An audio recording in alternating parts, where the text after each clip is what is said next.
ఈ వీడియోలో నేను సింగిల్గా క్యాటరింగ్కి వెళ్ళబోతున్నాను అండ్ అలాగే ఒక 50 మెంబర్స్కి సింగిల్గా సర్వ్ చేయబోతున్నాను అండ్ అలాగే క్యాటరింగ్ సంబంధించిన సామాన్లను కూడా రిసీవ్ చేసుకోవాలి అండ్ క్లయింట్ చెప్పిన లొకేషన్కి వెళ్ళి సింగిల్గా అరేంజ్ చేసుకోవాలి. ఇప్పుడు నా ముందు ఒక పెద్ద టాస్క్ ఏంటంటే ఒక 50 మెంబర్స్ని సింగిల్గా పర్ఫెక్ట్గా మేనేజ్ చేయాలి. ఒకవేళ నేను పర్ఫెక్ట్గా మేనేజ్ చేయకపోతే మా క్లయింట్ నాకు ఇవ్వాల్సిన పేమెంట్ని కట్ చేస్తాడు. చలో ఇంక లేట్ చేయకుండా స్టార్ట్ చేద్దాం. ఇంకెవరైనా మన ఛానల్ని సబ్స్క్రైబ్ చేసుకోకపోతే ప్లీజ్ సబ్స్క్రైబ్ చేసుకోండి. వీడియో లాస్ట్ వరకు చూడడానికి ట్రై చేయండి, చాలా ఇంట్రెస్టింగ్గా ఉండబోతుంది. Don't miss the end. అసలు ఏం జరిగిందంటే ముందు రోజు నాకు ఒక కాల్ ఇచ్చింది. నేను కూడా సరదాగా కాల్ ఇచ్చేసాను. అతను నాతో మాట్లాడాడు. బాబు రేపు క్యాటరింగ్ ఉంది, ఎవరైనా వస్తారా అని అడిగాడు. సరే సరే ఎంతమంది అని అడిగాను. ఒక్కరు మాత్రమే అని అన్నాడు. అప్పుడు నేను అడిగాను ఎంతమందికి సార్ అని. 50 మెంబర్స్కి అని అన్నాడు. అప్పుడు నేను ఇట్స్ రెడిక్యులస్, 50 మెంబర్స్కి ఒక్కరు ఎలా సార్, మేము ఇద్దరం వస్తాము అని అన్నాను. అప్పుడు దానికి అతను మీరు ఎంతమందినా రండి, నేను మాత్రం పేమెంట్ ఒక్కరికి మాత్రమే ఇస్తాను అని అన్నాడు. అప్పుడు నేను సరదాగా ఇలా నవ్వి బానే ఎక్స్ట్రా తింటున్నా ఇంకా చేసేది ఏం లేక బయలుదేరాను. హైదరాబాద్లో క్యాటరింగ్ వెళ్ళేటప్పుడు మన దగ్గర మస్ట్ గా ఉండాల్సిన costumes: number 1 white shirt, number 2 black pant, number 3 casual shoes. ఇప్పుడు మీకు డౌట్ రావచ్చు, మరి ఏంటి బ్రో నువ్వు అసలు సంబంధం లేకుండా వెళ్తున్నావు అని. ఎస్, సంబంధం లేకుండా వెళ్తున్నాను. అట్లుంటది మరి మనతోని. బొంగేం కాదు, మ్యాటర్ ఏంటో చెప్పు. ఏం లేదు బ్రో, సార్ సింగిల్ గా వెళ్తున్నాను. మొత్తం వర్క్ మొత్తం నేనే చేసుకోవాలి, అక్కడ అంతా నేనే అరేంజ్ చేసుకోవాలి. వైట్ షర్ట్ అయితే మొత్తం గలీజ్ అవుతుంది.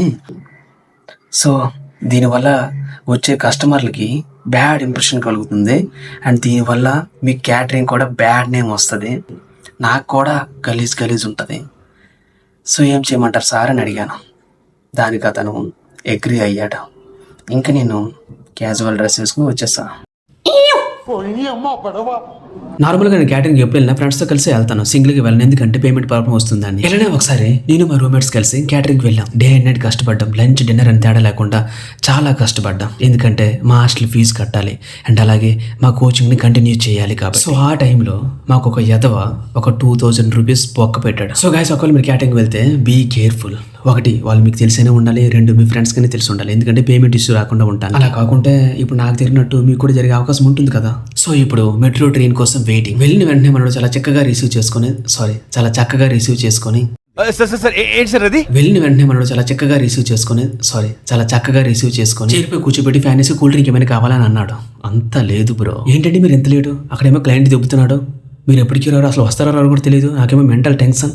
ఏంటి సార్ మీరు ఎలా అని కాసేపు దెబ్బలు అవుతాయి. అన్నా కూల్ అన్నా, ఇప్పుడు ఎందుకు అంత ప్రెషర్ అయిపోతున్నావు, వచ్చాను కదా అరేంజ్ చేసేద్దాం, నువ్వు టెన్షన్ పడుకో అని అన్నాను. మనకున్న టెన్షన్ మనకుంటే వాడుకున్న టెన్షన్ వాడుకుంటుంది బ్రో. సడన్గా మనం వస్తామని చెప్పి రావడం మానేస్తే, అదే హ్యాండ్ ఇచ్చేస్తే వాడి పరిస్థితి ఏంటి, వాడి క్లయింట్కి ఏం చెప్పుకోవాలి. సడన్గా అప్పటికప్పుడు అంటే ఎవడు అరేంజ్ అవ్వడు, రాడు. సో వాడి కోపానికి కూడా ఒక అర్థం ఉంటుంది కదా. సో మనం అదాన్ని అర్థం చేసుకోవాలి. యాక్చువల్గా నైట్ నాకు కాల్ చేసిన అన్న ఒక మెస్ అడ్రస్ పెట్టాడు. నేను ఆ అడ్రస్కి వెళ్ళి అక్కడ ఉన్న ఐటమ్స్ అన్నీ కూడా రిసీవ్ చేసుకొని అన్న ర్యాపిడో ఆటోని బుక్ చేస్తే మళ్ళీ ఆటోలో ఈ ఐటమ్స్ అన్నీ కూడా అరేంజ్ చేయాలి.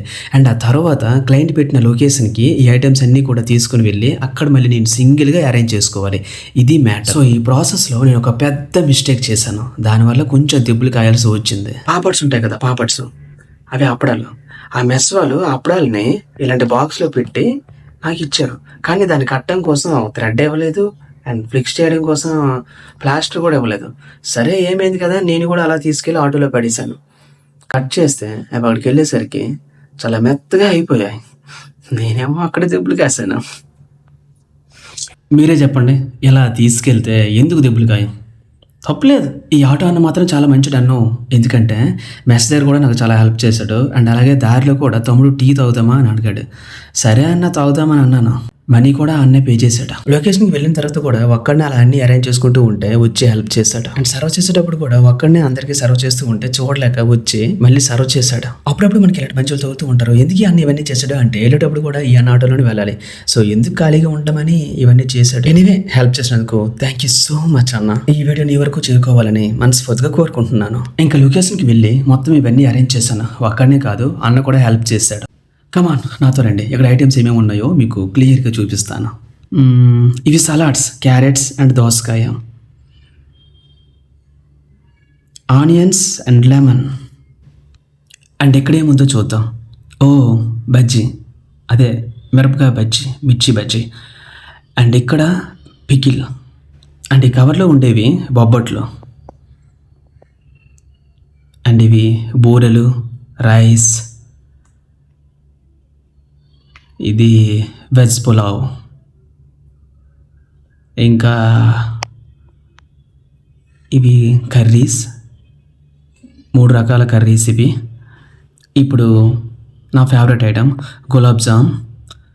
అండ్ ఇక్కడేమో మెత్తగా అయిపోయాయి పాపడ్స్. అండ్ ఇది వెజ్ మంచూరియన్. అండ్ ఇది బిర్యానీ. ఇంకా అండ్ ఇది I think paneer. Yes, paneer. ఇంకా ఇది పప్పు. అండ్ పక్కనే రైతా. నెక్స్ట్ ఏంటి? ఎస్, పప్పుచారు. It's enough. And back side నుంచి చూస్తే క్లైమేట్ ఎక్స్ట్రాడినరీగా ఉంది గాయస్. ఒక పక్క వర్షం పడుతుంది, ఇక్కడేమో సీనరీ ఏమో చాలా ఎక్సలెంట్గా ఉంది. స్టార్టింగ్ నేను ఈ క్యాటరింగ్కి బయలుదేరేటప్పుడు కొంచెం టెన్షన్గా ఉండేది, ఎందుకంటే పేమెంట్ ఇష్యూ వస్తుందేమో అని. కానీ అక్కడికి వచ్చిన తర్వాత ఆ అన్న నాతో చాలా మంచిగా ఉన్నాడు. అండ్ ఇక్కడ క్లైమేట్ చాలా బ్యూటిఫుల్గా ఉంది.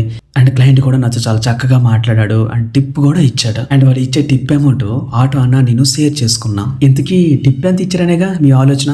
500 ఇచ్చారు. హైదరాబాద్ సిటీ చాలా బ్యూటిఫుల్గా ఉంటుంది గాయస్. ఎండలో తిరిగినా సరే మ్యాక్సిమం చెమట రాదు, బికాజ్ ఆ క్లైమేట్ అలా ఉంటుంది. ఇలా ఆటోలో సింగిల్గా జర్నీ చేస్తూ పక్కన క్లైమేట్ని ఎంజాయ్ చేస్తూ ఒక పక్క వర్షం పడుతూ ఉంటే ఇంతవరకు చేసిన కష్టం అంతా మాయమైపోయి చాలా రిలాక్సింగ్గా ఉంది. ఇప్పుడు ఈ వీడియో చూస్తున్న మీ అందరికీ ఒక చిన్న టాస్క్ నా కోసం చేస్తారుగా. ఏం లేదు, ఒరిజినల్ సౌండ్ అలానే ఉంచి కొంచెం బ్యాక్గ్రౌండ్ మ్యూజిక్ని యాడ్ చేస్తాను. 100% మీరు ఆటోలో ఉండి బయట క్లైమేట్ని ఎంజాయ్ చేసేటట్టు చేస్తా. మీరు చేసేదల్లా ఏం లేదు, జస్ట్ మీ దగ్గర ఒక హెడ్సెట్ ఉండి పెట్టుకొని కాసేపు వినండి చాలు.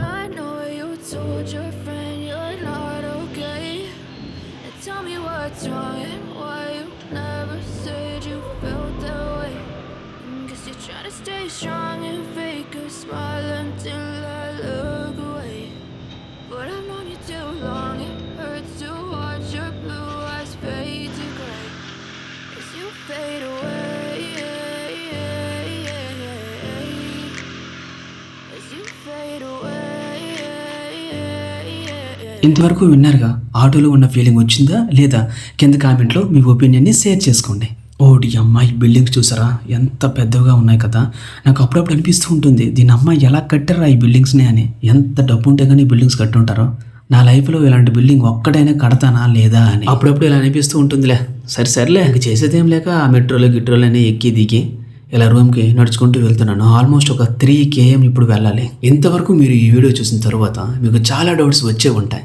అందులో ఫస్ట్ డౌట్, బ్రో అసలు ఈ క్యాటరింగ్కి ఈరోజు నీకు ఎంత పేమెంట్ ఇచ్చారు అని. నా ఆన్సర్, ఈరోజు క్యాటరింగ్కి వాళ్ళు నాకు ఇచ్చిన payment 700 rupees without charges. Tip ఒకటి యాడ్ అయింది కదా, అదొక 250, మొత్తం 950. మీకు డౌట్ వచ్చిందో రాలేదో నాకు తెలియదు, బట్ నేను చెప్తున్నా. వర్షం పడుతుంది, గొడుగు పట్టుకున్నావు, బాగానే ఉంది. కానీ ఆ బ్యాగ్ ఎందుకు బ్రో అని వస్తున్నా అక్కడికే వస్తున్నా. అసలు మ్యాటర్ ఏంటంటే, నేను ఏ క్యాటరింగ్కి వెళ్ళినా కూడా మ్యాండేటరీగా బ్యాగ్ అనేది ఉంటుంది. ఎందుకంటే నేను ఉండేది హాస్టల్లో మా పిల్లలు, ఐ మీన్ నా రూమ్మేట్స్ ఎలా ఉంటారంటే, వీడు క్యాటరింగ్ వెళ్ళాడు నా కోసం ఏదైనా తెస్తాడు అని నా కోసం వేయి కళ్ళులతో చూస్తూ ఉంటారు. సో వాళ్ళ కోసమైనా ఏదైనా తీసుకువెళ్ళాలి కదా. సో బ్యాగ్లో నేను వెళ్ళేటప్పుడు నన్ను దగ్గరుండి బయలుదేర్పించి వాళ్ళ దగ్గర ఉండే బాక్సెస్ అన్నీ కూడా నాకు ఇస్తారు. ఇంకా ఒక్కొక్కడు ఒక్కో ఐటెం చెప్తూ ఉంటాడు, బ్రో నాకు స్వీట్ తీసుకురా, బ్రో నాకు బిర్యానీ తీసుకురా, బ్రో నాకు చికెన్ తీసుకురా అని. కానీ వాళ్ళు చెప్పినవన్నీ మనం తీసుకురాలేం కదా. అక్కడ ఏమేమి మిగిలాయో అవి మాత్రమే మనం తీసుకురాగలం. అండ్ ఈరోజు నేనైతే బిర్యానీ, పన్నీర్ అండ్ బూరెలు మా పిల్లల కోసం తీసుకెళ్తూ ఉన్నాను. ఇంక ఇలా బయటకు వచ్చినా లేదు, మా వాళ్ళు వరుస ఫోన్లు కొట్టేస్తున్నారు, ఎక్కడున్నా బ్రో అని. అండ్ మీకు ఇంకో డౌట్ వచ్చి ఉండొచ్చు, 3 కిలోమీటర్లు నడిచి వెళ్ళడం ఏంటి బ్రో, ఆటోకి లేదా ర్యాపిడోకి వెళ్ళిపోవచ్చు కదా బ్రో అని. హైదరాబాద్లో ర్యాపిడో రేట్లు వాచిపోతాయి. ఒకవేళ మీరు ఎన్నడో ర్యాపిడోకి వెళ్తే వచ్చిన డబ్బులు ఆ ర్యాపిడోకి ఇచ్చేయాలి. హైదరాబాద్లో ర్యాపిడో రేట్లు, అంబానీ కుదిరి చెప్పుల రేట్లు ఒకేలా ఉంటాయి. సో ఇది గైస్ ఇవాల్టి వీడియో. ఇంకో క్యాటరింగ్ వీడియోతో మళ్ళీ కలుద్దాం. ఇంకా ఎవరైనా మన ఛానల్ని సబ్స్క్రైబ్ చేసుకోకపోతే ప్లీజ్ సబ్స్క్రైబ్ చేసుకోవచ్చు కదా. Love you all.